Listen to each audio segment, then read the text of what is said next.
Hello, friends, and namaste. Welcome back to the Sacred Space with me, your host, Preetha Lal, as we spend time reading the book Eternal Values for a Changing Society by the late Srimad Swami Ranganathananda ji.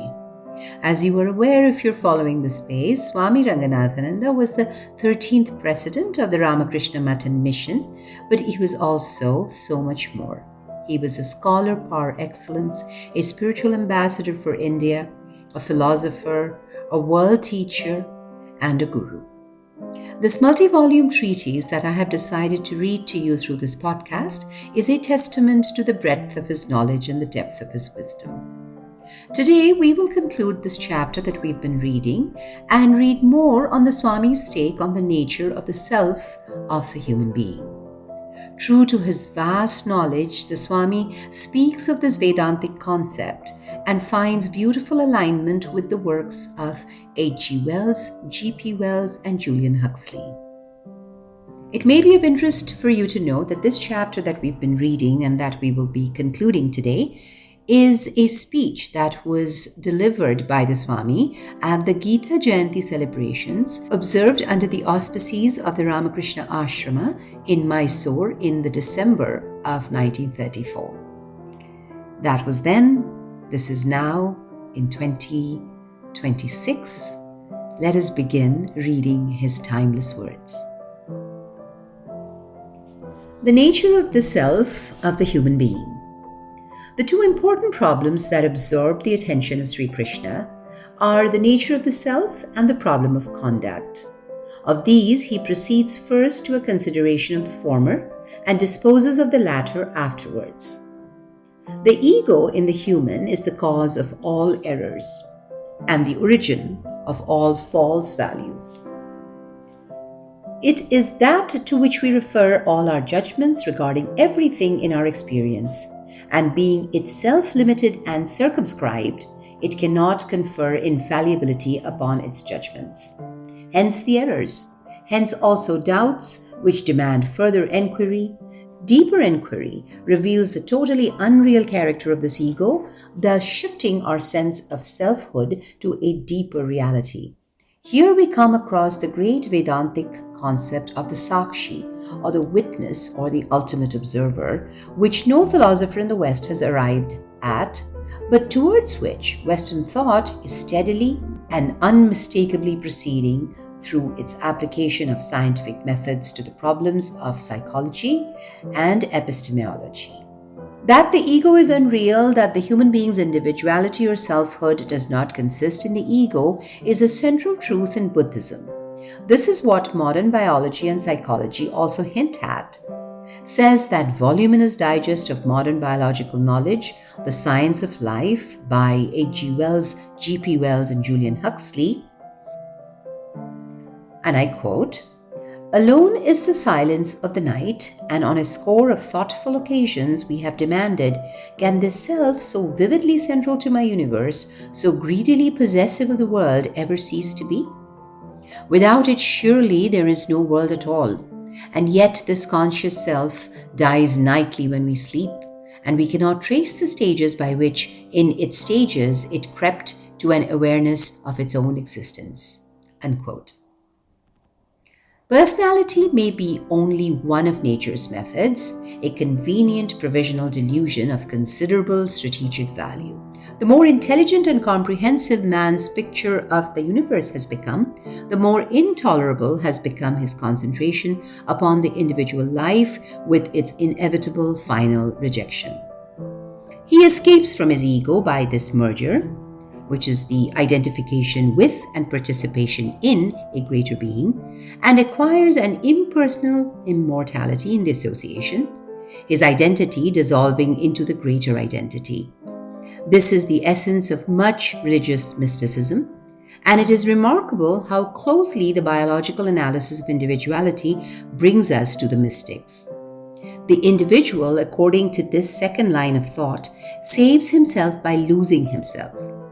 But in the mystical teaching, he loses himself in the deity, and in the scientific interpretation of life, he forgets himself as Tom, Dick, or Harry and discovers himself as man. The Buddhist treatment of the same necessity is to teach that the individual life is a painful delusion from which men escape by conquest of individual desire. The Western mystic and the Eastern sage find a strong effect of endorsement in modern science and everyday teaching of practical morality. Both teach that self must be subordinated, that self is a method and not an end. Swamiji continues. Modern biological and psychological analysis must go deeper in search of the human sense of individuality in order to avert the fallacy of total nihilism. Philosophy in India discovered behind the ego, which is part of the ceaseless flow of nature, the reality of the ultimate observer or witness, whom it called the Sakshi. The Sakshi is that timeless being that witnesses all this flow and change in the world of thought and things. The philosophical significance of this discovery has yet to be fully grasped. Yet, all true knowledge, like all valid judgments in logic or science, imply unmistakably a shifting of the subject from the ego to the Sakshi. When science insists on studying things from the point of view of the objects themselves by eliminating the personal equation, it is, in effect, emphasizing only the Sakshi Bhav or the Sakshi point of view. For the limited and circumscribed vision of the ego gives place to the unlimited and universal vision of the Sakshi by the practice of scientific or intellectual detachment. In ordinary life also, when we insist on what is called impartial judgment, what is sought to be achieved is the same ego elimination, says Professor J.B.S. Haldane in his Possible World. And the Swami quotes, I notice that when I think logically and scientifically or act morally, my thoughts and actions cease to be characteristic of myself and are those of any intelligent or moral being in the same position. In fact, I am already identifying my mind with an absolute or unconditioned mind. Only insofar as I do this can I see any probability of my survival. And the more I do so, the less I'm interested in my private affairs and the less desire do I feel for personal immortality. Unquote. The Swami continues. The two important characteristics of the Sakshi are detachment and universality. It marks the highest point of perfection in the process of depersonalization. Thus, it is the fulfillment of the scientific attitude and outlook. That it is the fulfillment and aim of the ethical and to a large extent of the religious discipline also will be shown in the sequel. When Sri Krishna tells Arjuna that the true self of the human being is unborn, immortal, and eternal, he is referring to this very Sakshi. The Gita conceives reality as that which never changes.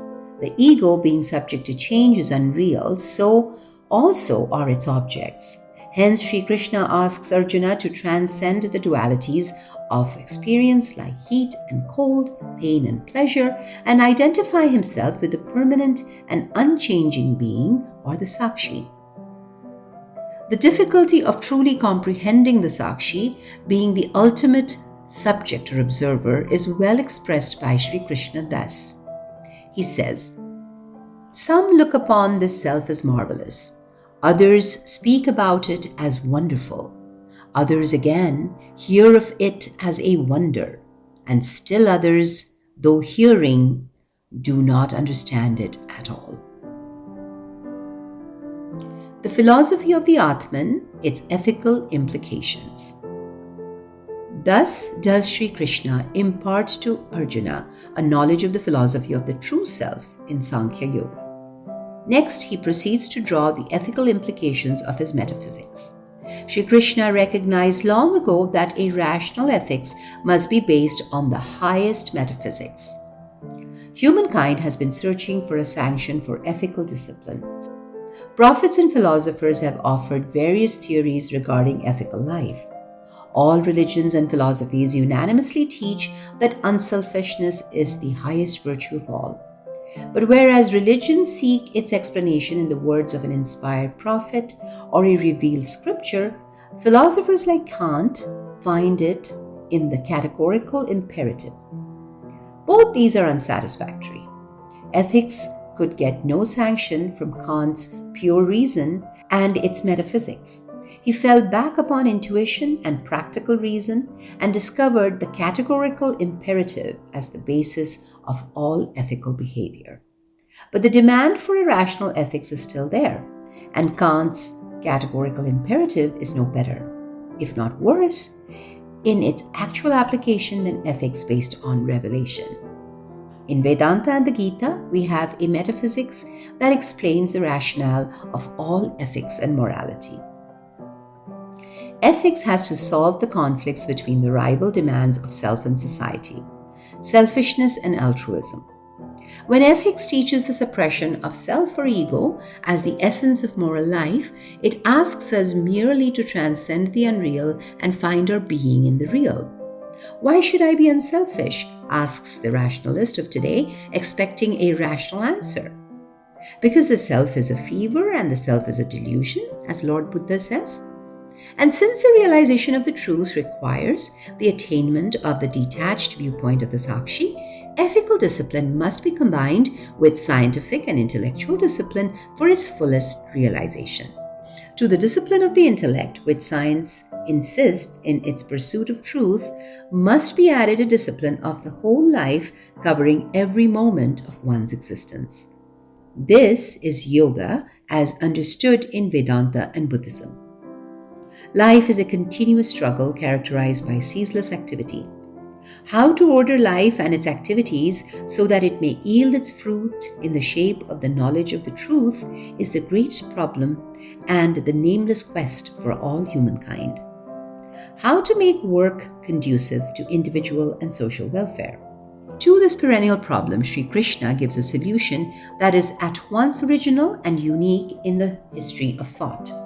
I refer to the Gita teaching of Karma Yoga. Before inquiry, an untutored person takes his ego or self as real, and all actions and events are judged from that standpoint. At this stage, he works with various motives, and one such motive at the time of Sri Krishna was the attainment of heaven, which had attained the status of a creed in the Vedic period. But philosophic inquiry in the Upanishads destroyed the basis of this doctrine by showing the impermanence and the unreality of the ego. The Upanishads and Buddha taught the unreality of all desire-ridden existence, earthly or heavenly. Sri Krishna and Buddha showed that sacrifices and rituals are not the essence of an ethical life. Moral evolution is to be measured not by outward transference to higher planes of existence, but an inward penetration by the reduction of the ego. The Gita, through its teaching of Karma Yoga, helped to transfer the guidance of life from theology to philosophy. It says, "The wisdom of self-realization, or Sankhya, has been declared unto thee. Hearken thou now to the wisdom of yoga, or practical spirituality, endowed with which, O Arjuna, thou shalt break through the bonds of action. In this yoga there is no waste of unfinished attempts, nor is there production of contrary results. Even a little of this dharma saves one from great fear." Swami Ranganathananda continues, "We have already seen in a previous paragraph that the two characteristics of true self or Sakshi are 1. Its detachment, and 2. Its freedom from limited or circumscribed vision. We have also seen how scientific inquiry helps in a measure to attain this exalted viewpoint. We shall now proceed to inquire how ethical endeavor also finds its meaning and completion in this consummation. A converging life endeavor towards the conquest of the false self or ego is the sine qua non for the realization of one's true self. Duty, the first stage of ethical discipline. To this end, the Gita gives a twofold advice. Firstly, all work, whether pleasant or unpleasant, should be performed in the sense of duty. What does this imply?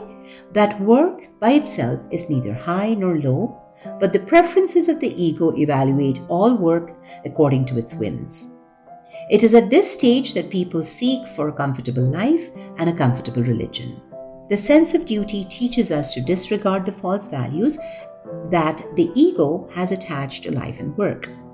The negation of the ego and its values is also the transcendence of the ego itself. This helps us to realize the second characteristic of the Sakshi, namely freedom from limited vision, or what amounts to be the same thing, getting universality of outlook. Secondly, by not caring for the fruits of our actions or by being unattached to them, we are asked to realize the first characteristic of the Sakshi, namely detachment.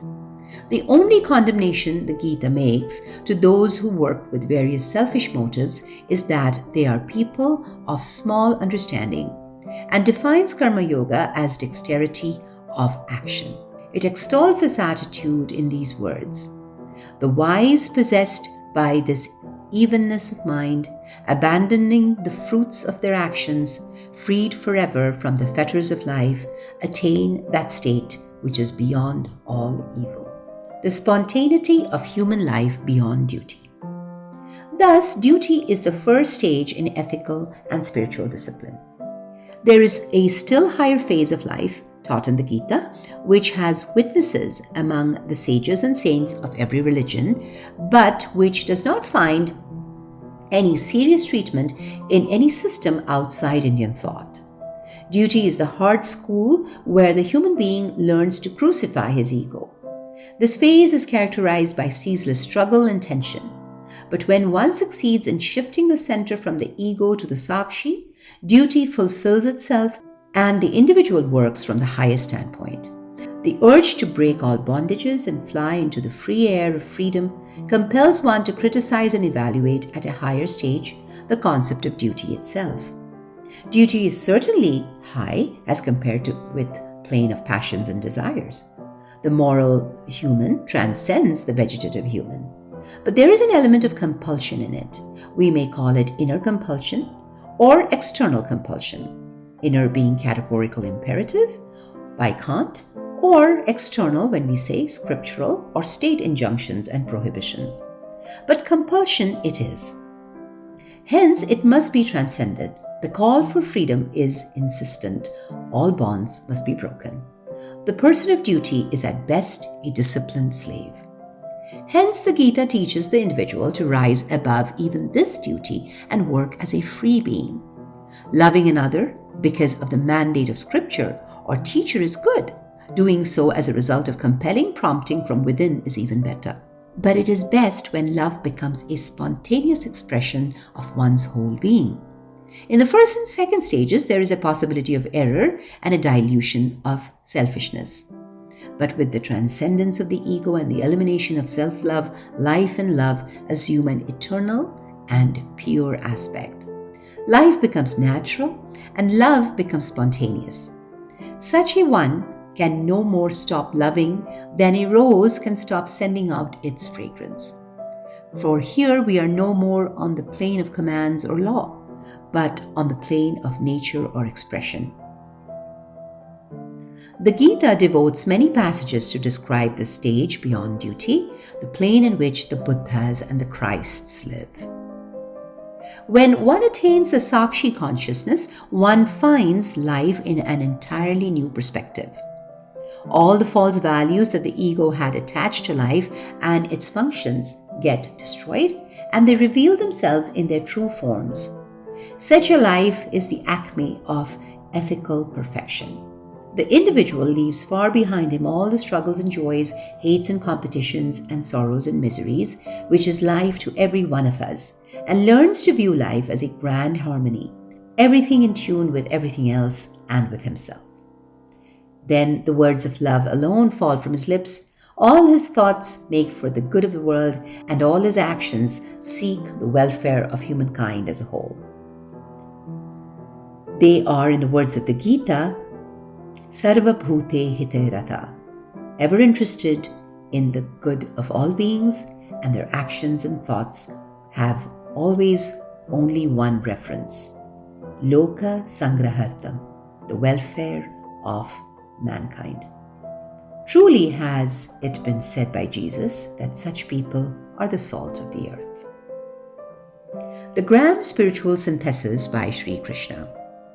In this philosophy and in this ethical teaching, we have the meaning and explanation of all life's activities. Here, I must mention one important feature of the Gita teaching, its synthetic note.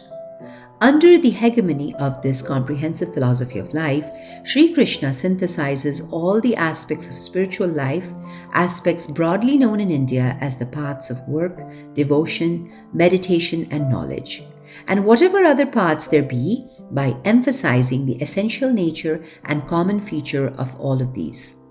Whether we are asked to surrender ourselves to God or work without any attachment, whether we are asked to calm the mind or analyze our thoughts, what we in essence do and achieve is the elimination of the ego, which is the mask that the truth wears in every one of us.